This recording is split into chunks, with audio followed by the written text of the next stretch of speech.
김정은 북한 국무위원장이 다음 주에 러시아를 방문해서 푸틴 대통령과 정상회담을 가질 것이라는 보도가 쏟아지고 있습니다.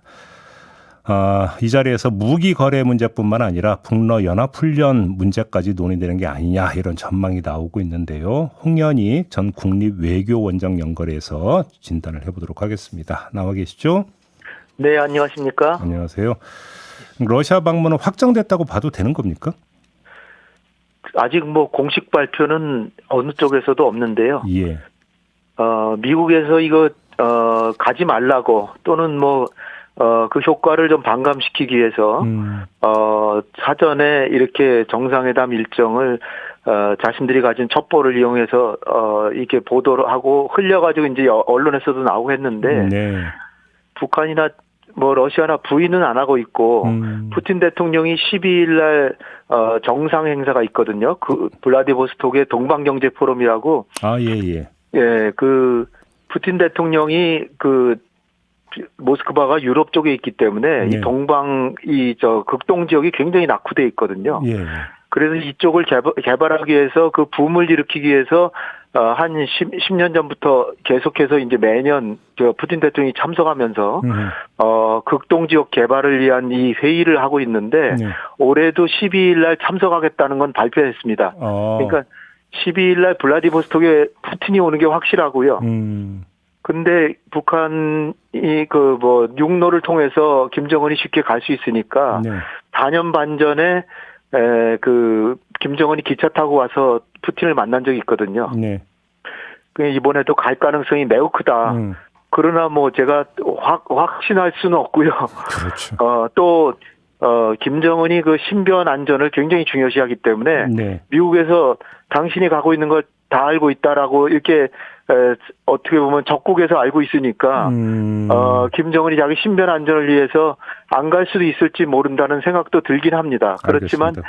대체로 봐서 갈 것 같은 그런 상황이죠. 지금 그 원장님께서 이제 흘렸다라는 표현을 쓰셨는데 이제 네. 미국 정부가 흘려서 뉴욕타임스가 보도했다고 치면 네. 이 보도를 통해서 막을 수 있다고 미국 정부는 생각을 했던 걸까요? 막을 수 있다라기보다는 이 효과를 상당히 반감시키고요. 네. 미국의 정보력도 과시하고 그리고 이제 경고를 하는 거죠. 만약에 이번에 무기 협상을 해서 무기를 지금 우크라이나에 전쟁 중인데 미국이 사실 간접적으로 전쟁하고 있는 거잖아요. 네네. 근데 그런 상황에서 북한이 러시아에 대량으로 포탄을 주면 우크라이나 전황이 서방에게 크게 불리해질 가능성이 있기 때문에 네. 강력하게 경고하면서 예.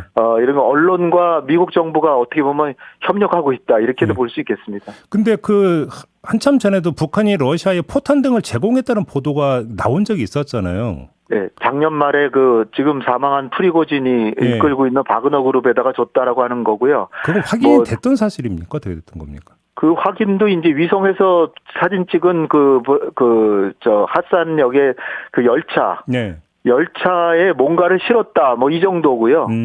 구체적으로 어떤 무기가 어느 정도의 양으로 갔다고 하는 건 미국도 정황만 파악하고 있을 뿐이지 확증은 없는 거죠. 하드 에비던스가 없는 거죠. 그래요. 아무튼 근데 러시아가 지금 포탄 이런 게 엄청 부족한 겁니까? 러시아가 지금 일선에서 요구하는 포탄의 10%밖에 받지 못하고 있다라고 지금 얘기가 되고 있고요. 아하. 러시아는 사실 처음에 일주일 만에 전쟁 끝난다 이렇게 생각을 해가지고 너무 많이 이제 소모를 시킨 거죠. 예. 그래서 하루에 10만 발씩 막 쓰고 막 그랬다는 거예요. 그래서 사실 러시아의 입장에서 보면 자국의 경제력의 22배나 되는 서방의 거의 모든 나라들이 우크라이나를 지원하고 있잖아요. 네. 근데 러시아는 지금 중국으로부터도 포탄이나 무기를 못 받고 있으니까 22배나 되는 나라와 싸우고 있다. 사실은 러시아가 왜 우크라이나를 쉽게 못 이기나 좀 우리가 그렇게 생각을 하지만 네. 우크라이나 뒤에 러시아 경제력의 22배나 되는 나라들이 총력을 다해서 지원하고 있다는 거죠. 물론 병력 파견은 안 하고 있습니다. 네. 얼마 전에 죽은 프리고진이 네. 죽기 직전에 쇼이구 국방상을 욕하면서 무기 안 주고 있다고 욕했던 것도 같은 현상에서 나온 이걸로 보면 되겠네요. 그렇습니다. 러시아 정규군은 초반에 너무나 기력을 다 소진시키고 지금은 이제 우크라이나 영토의 한 5분의 1, 6분의 1 정도를 지금 차지하고 있잖아요. 네.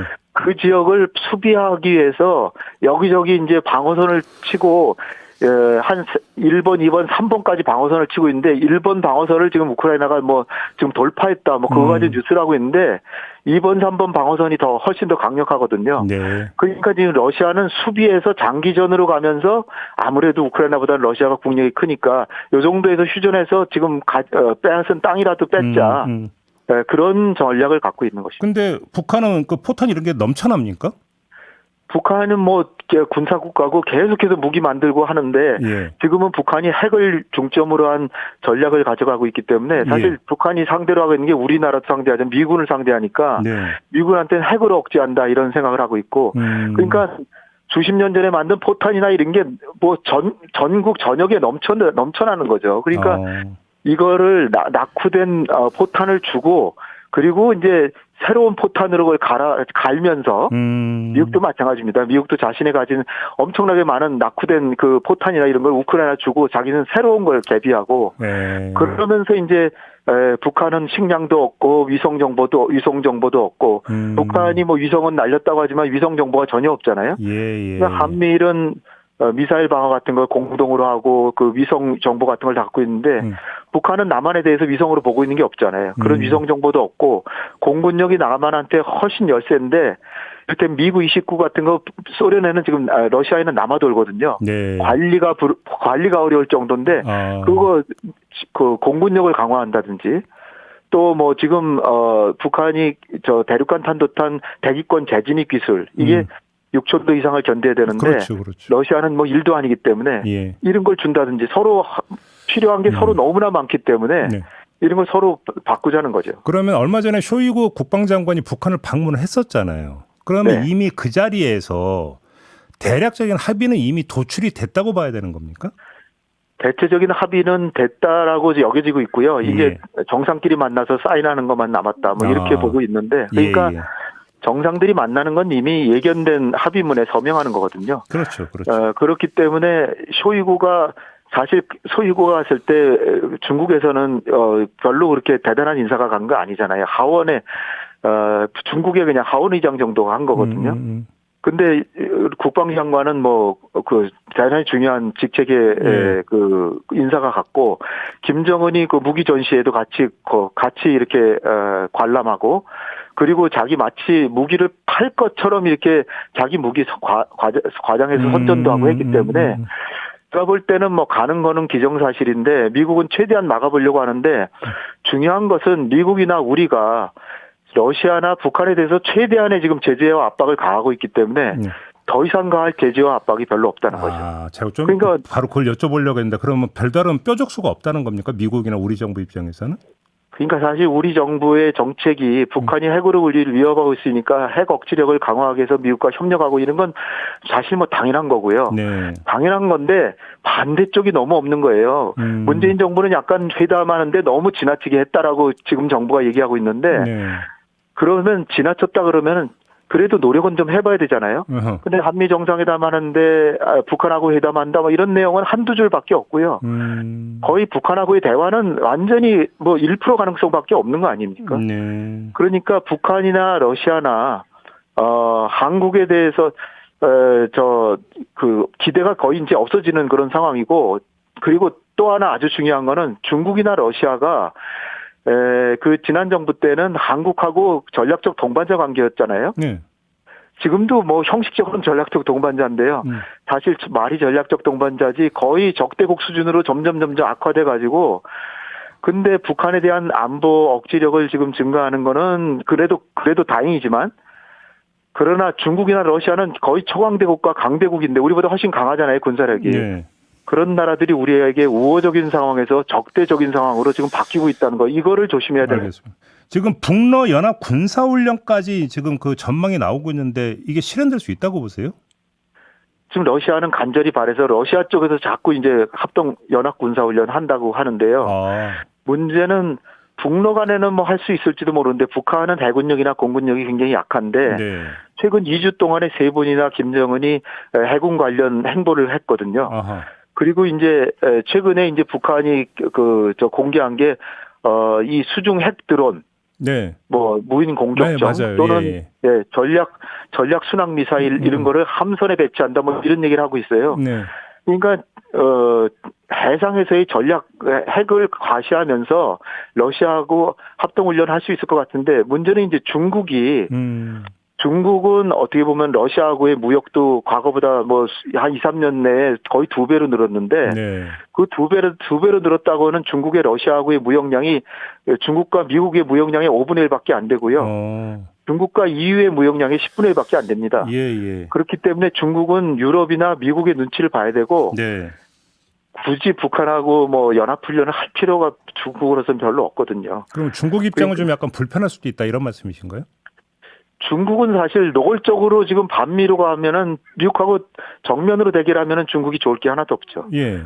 그러니까 이제 중국은 그 굴욕감을 느끼면서도 계속해서 미국의 국무장관이나 그 앨런 재무장관이 갔을 때도 굉장히 고개 숙이면서 이렇게 대화하잖아요. 그 이유는 뭐 중국이 자존심이 없어서가 아니라 아직까지는 그 등소평이 얘기한 도광량의 일부라도 지금 하려고 아직까지는 한 10년 뒤에는 미국한테 꼿꼿이 고개를 세우지만 네. 지금은 아직은 미국의 눈치를 봐야 되니까 북러 연합군사훈련은 그 실현이 된다 하더라도 북중러 연합군사훈련은 별로 가능성이 없다 이렇게 정리해도 되는 겁니까?